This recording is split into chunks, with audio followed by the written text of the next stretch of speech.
Welcome प्यारे बच्चों। तो आज के इस वीडियो में हम देखने वाले हैं आपका कक्षा छठवीं विषय इतिहास हमारे अतीत का भाग एक स्माइल 3.0 होमवर्क दिनांक 28 जुलाई 2021 का अध्याय 2 खाद्य संग्रह से भोजन उत्पादन तक। और इसका टॉपिक हम क्या देखेंगे, एक नवीन जीवन शैली।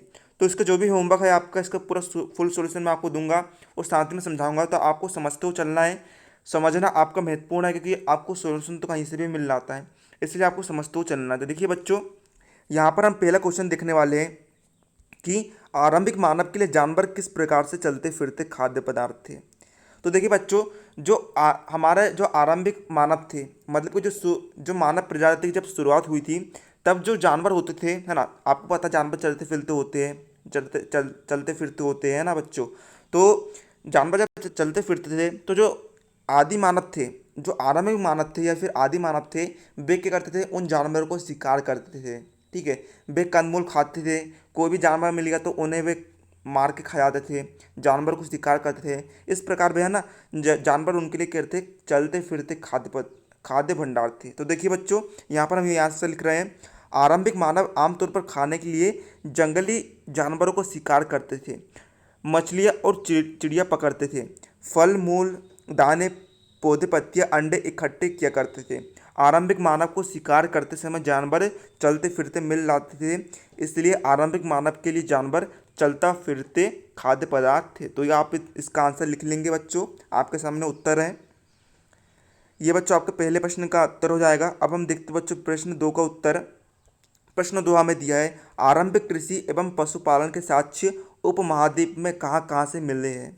ठीक है, जो मतलब कि जो हमारी जो पहले की कृषि होती थी, किस प्रकार की कृषि होती थी, किस प्रकार की खेती होती थी और किस प्रकार से वहाँ पर जानवरों को पाला जाता था, उसके जो हमारे सबूत है या फिर साक्ष्य है, जो प्रमाण होते हैं, वे उपमहाद्वीप में कहाँ कहाँ मिले हैं। तो देखिए बच्चों, मेहरगढ़ पुरातात्विक दृष्टि से महत्वपूर्ण स्थान है, जहाँ नवपाषाण युग यानी कि जो आरंभिक कृषि जब चालू होती थी के बहुत से अवशेष मिले हैं। यह स्थान वर्तमान में कहाँ पर है, बलूचिस्तान यानी कि पाकिस्तान के कच्ची मैदानी क्षेत्र में है। यह स्थान विश्व के उन स्थानों में से एक है जहाँ प्राचीनतम कृषि यानी कि आरंभिक कृषि एवं पशुपालन से संबंधित साक्ष्य प्राप्त हुए। तो ये आपका आंसर हो जाएगा।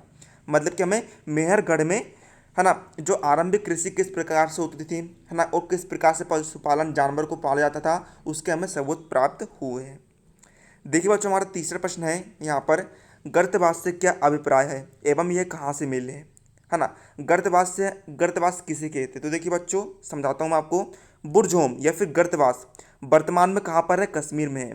के लोग जो गड्ढे के नीचे घर बनाते थे, जिन्हें गर्तवास कहते हैं, है ना। गर्तवास यानी कि गड्ढे के नीचे घर बनाना। आपने देखो हमारे घर के आठ शहर में कई सारे गड्ढे होते हैं, तो गड्ढे है ना, सुरंग बनाकर रहना, गड्ढे के नीचे घर बनाना क्या कहते हैं, गर्तवास कहते हैं। और ये गर्तवास वर्तमान में कहाँ, गर्तवान के जो सबूत है वर्तमान में हमें कहाँ से मिले हैं, कश्मीर से मिले हैं। तो आपके प्रश्न क्रमांक 3 का उत्तर हो जाएगा। अब हम देखते हैं बच्चों प्रश्न क्रमांक 4, मेहरगढ़ से किस प्रकार के साक्ष्य पुरातत्वविदों को प्राप्त हुए हैं। तो देखिए बच्चों, उत्तर 4 हम देखते हैं, पुरातत्वविदों को मेहरगढ़ के विभिन्न स्तरों की खुदाई से विभिन्न प्रकार के जानवरों की हड्डियां के अवशेष प्राप्त हुए हैं। सबसे निचले स्तरों में विभिन्न तरह के जंगली जानवरों जैसे हिरण और सुअर की हड्डियों के अवशेष मिले हैं, जिससे पता चलता है कि तब तक लोग शिकारी थे, है ना। मतलब कि देखिए, हमें जब हड्डी प्राप्त हो रही है, मतलब कि जो मानव थे वे उन्हें मारकर खा रहे थे, जंगली जानवरों को भी शिकार कर रहे थे। इससे हमें पता चलता है कि जो लोग थे वे शिकारी थे, वे मांसाहारी थे। वहीं उसकी ऊपरी सतहों से भेड़ और बकरियां की हड्डी मिली है।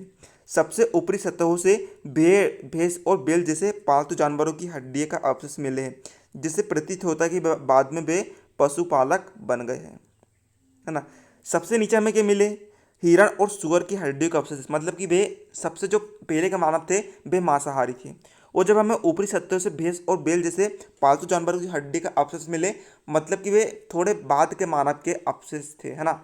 कि मतलब कि जो बाद के मानव थे वे क्या थे, पशुपालक थे। ठीक है, मतलब कि पशुओं को पालते थे।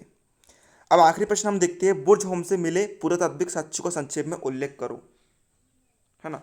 बुर्ज होम से हमें क्या क्या सबूत मिले हैं, इसका हमें उल्लेख करना है। तो देखिए बच्चों, बुर्ज होम या फिर गर्तवास। तो देखिए बच्चों, बुर्ज होम में मालिक के मर जाने पर बकरी एवं अन्य जानवरों को साथ ही दफनाया जाता था, है ना। जब बुर्ज होम में जो मालिक था वह मर जाता था तो उसके जो प्रिय बकरी थे, उस जो भी जानवर को वह पालता था, जो भी बकरी को पालता था, उनके साथ ही उन्हें दफना दिया जाता था। यहाँ से हड्डी के विशिष्ट औजार, आयताकार छिद्रित पदार्थ, पत्थर के चाकू, बर्तन, पशु कंकाल और उपकरण भी प्राप्त हुए। इसी तरह कश्मीर के गुफ कराल में भी पशुपालन और कृषि के प्रमाण मिलते हैं। तो ये आपके आज के होमवर्क के सारे प्रश्नों के उत्तर आपको मिल गए हैं। आप इन्हें अपनी कॉपी में लिख लीजिएगा। तो उम्मीद है आपको वीडियो हेल्पफुल लगा तो वीडियो को लाइक कर दीजिएगा। साथ ही चैनल पर नए चैनल सब्सक्राइब कर दीजिएगा, क्योंकि जो आपकी होमवर्क है उसका सोल्यूशन हम आपको सबसे पहले इस चैनल पर उपलब्ध कराते हैं। तो मिलते हैं अगले वीडियो, तो तक के लिए जय हिंद, जय भारत।